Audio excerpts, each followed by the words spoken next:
e saiu a escalação do Flamengo para o segundo e decisivo jogo da final da Copa do Brasil. Vamos conferir aqui todas as informações. Atlético Mineiro e Flamengo, onde assistir ao vivo, horário e escalações da final da Copa do Brasil. A gente também vai ver os desfalques, a arbitragem e outras informações da partida que decide o título dessa competição.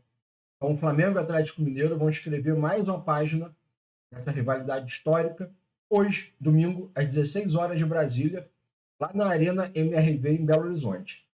Depois de decidir o Campeonato Brasileiro de 1980 e a Supercopa de 2022, os dois times se enfrentam na finalíssima da edição 2024 da Copa do Brasil. E vai ter transmissão da Globo, do Sport TV e da Premier para todo o país. O Flamengo, como a gente sabe, venceu o jogo de ida por 3-1 no Maracanã. Então, por isso, o rubro-negro pode até perder por um gol de diferença para conquistar o pentacampeonato da Copa do Brasil. A vitória do Atlético por 2 gols de saldo leva a definição do título para os pênaltis. Então, o Galo precisa vencer por 3 ou mais gols de diferença para erguer o troféu dentro do tempo normal pela terceira vez. E os dois finalistas da Copa do Brasil têm 31 milhões e meio de premiação garantidos pela vaga na decisão.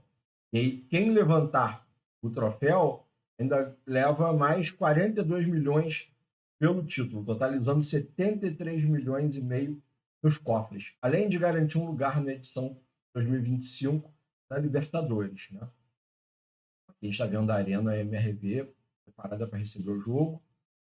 E o Atlético está classificado para a Copa Comebol Libertadores, preservou os principais jogadores quarta-feira, perdendo para o Atlético Goianiense no Brasileirão. E das últimas 5 partidas disputadas, o Galo só venceu o River Plate na Arena MRV, perdendo outras 3, o Inter, Flamengo, o Atlético Goianiense, e empatando um jogo. Foi com o River Plate na, na Argentina. E o Flamengo ele chega bastante animado aí para mais uma vitória diante de um rival mineiro. E quarta-feira passada, mesmo com o time reserva, o Flamengo ganhou de 1-0 do Cruzeiro do Fernando Diniz, no Estádio Independência. Outro motivo para aumentar a expectativa dos rubro-negros é o retorno de 2 medalhões. Fora da vitória por 3-1 sobre o Galo domingo passado, o Gary e Bruno Henrique, voltam a ficar à disposição do Felipe Luiz. Então vamos ver aqui as escalações prováveis. Né? Atlético Mineiro, com Gabriel Milito. Depois de ser escalado no ataque no jogo de ida, o Guilherme Arana deve voltar a atuar como ala pela esquerda. E o Zaratio tem chance de começar entre os titulares, jogando mais perto do Hulk e do Paulinho. Allan Kardec e o Bernard, ele da alegria nas pernas, também do 7-1, né? Também estão cotados para essa vaga, setor ofensivo. Então, time provável aqui tem o Everson no gol, esses 3 na defesa, né? Bianco, Batalha e Júnior Alonso. Depois a linha de 4 no meio, com Scarpa de ala direito, Otávio e Alan Franco mais pelo meio, né? Volante, e Guilherme Arana de ala esquerda. E o Zaratio encostando no Paulinho ou no Hulk. Ou talvez no lugar dele, o Allan Kardec, trocando aqui de posição com o Paulinho, né? Para simular o jeito que o Atlético joga na Libertadores com o Davidson. Kardec mais aqui junto com o Hulk e o Paulinho se aproximando dos dois. E já o Flamengo, o técnico Felipe Luiz, tem só uma dúvida para tentar o seu primeiro título, né, como treinador. O Felipe Luiz tem apenas uma dúvida para o seu primeiro título como profissional. Bruno Henrique ou Michael? Bruno Henrique pode jogar porque ele é importante no jogo aéreo e ele tem uma segunda bola de destaque, né? Ele se posiciona muito bem, assim, vindo pela esquerda e entrando na área no segundo pau. Então ele é o favorito. Talvez seja um jogo mais pegado, né? Vai ter menos espaço. E o Pulgar também volta para o time, formando a dupla de volantes com o Everton Araújo. Então, o provável time vai ser o seguinte: Rossi no gol, Wesley, Léo Ortiz, Léo Pereira, Alexandre na defesa. Pulgar, Everton Araújo, mais ali de volante, Arrascaeta de meia. Gerson um pouco mais aberto na direita, Bruno Henrique pela esquerda. E o Gabigol, nosso artilheiro das decisões, de camisa 9, né? E aí a gente tem os desfalques, Cebolinha com o tornozelo machucado, Vinha também machucado, Pedro, De La Cruz, e o Carlinhos que não pode jogar, que já defendeu o Nova Iguaçu durante a Copa do Brasil. E quem vai apitar o jogo é o Rafael Claus, árbitro FIFA de São Paulo. O assistente 1, Neuza Inês Bach, e o 2, Danilo Ricardo Simon. E outra notícia é que o Felipe Luiz pode se tornar técnico campeão com menos jogos pelo Flamengo nesse século. Se ele levar melhor contra o Galo hoje, ele vai levantar sua primeira taça como treinador de futebol profissional, a sua 9ª partida à frente do time. Então, ele é um ídolo do clube, né, com a carreira muito vitoriosa como jogador. O Felipe Luiz ele tem grande oportunidade de começar com o pé direito a trajetória como treinador de futebol profissional. O Flamengo superar o Galo na decisão da Copa do Brasil, o Felipe Luiz vai se tornar o técnico que precisou de menos jogos para ser campeão pelo Flamengo nesse século.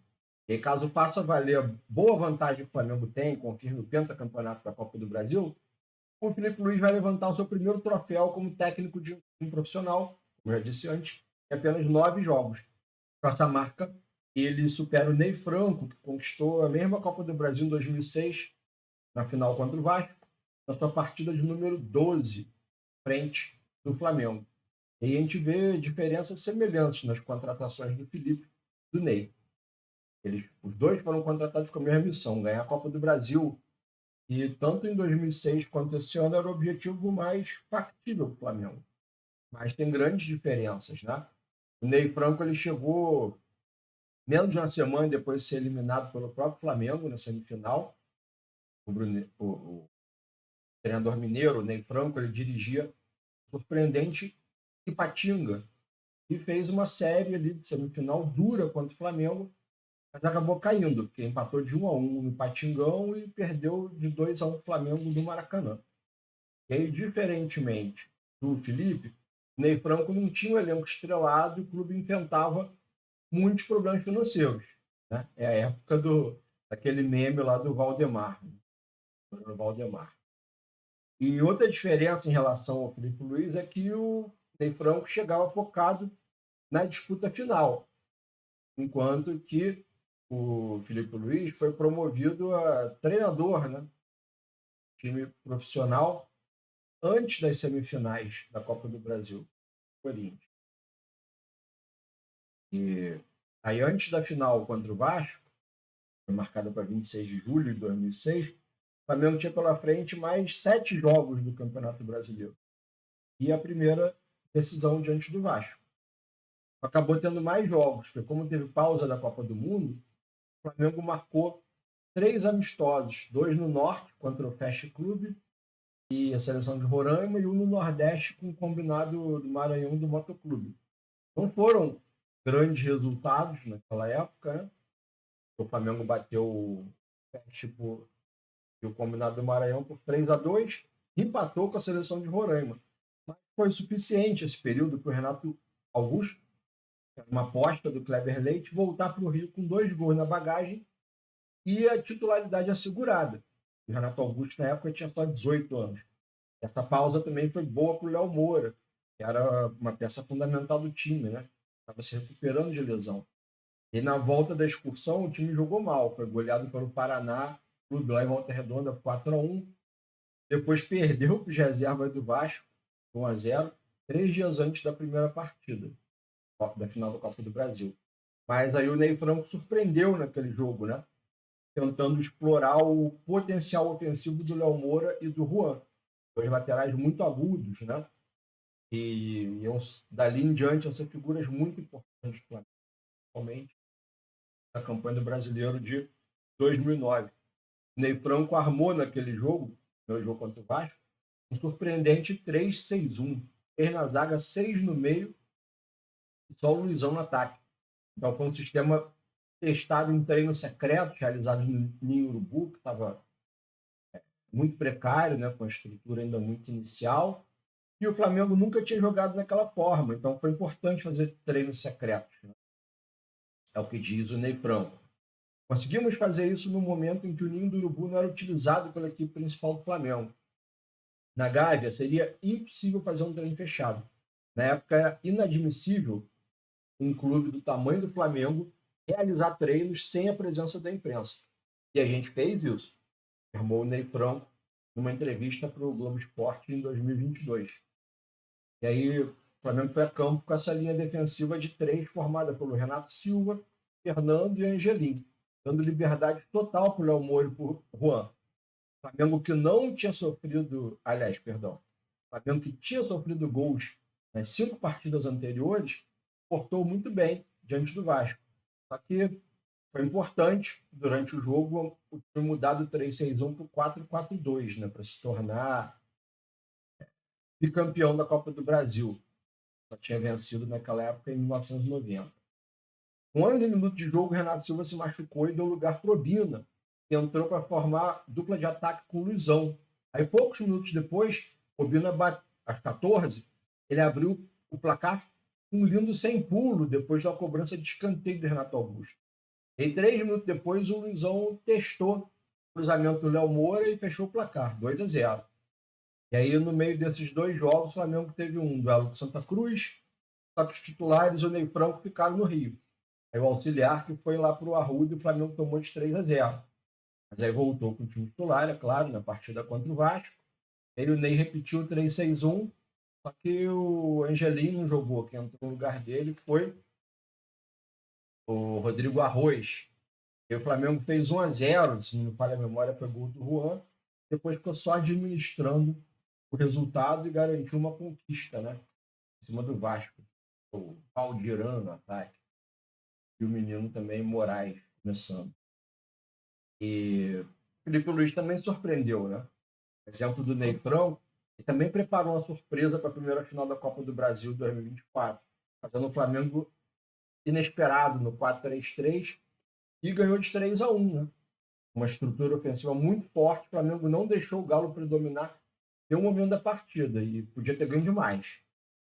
E apesar do sistema voltado para o ataque, o Flamengo também se defendeu muito bem, tanto com os jogadores responsáveis pela marcação, quanto com a ajuda dos atacantes da recomposição, né?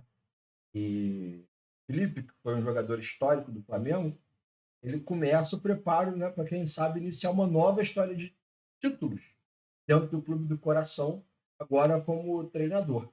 Lembrando que hoje o Flamengo também vai contar com o Luiz Araújo, relacionado depois de um bom tempo fora, por conta de uma lesão. Se você gostou desse vídeo, curta, comente, compartilhe e vamos para o Penta mais tarde.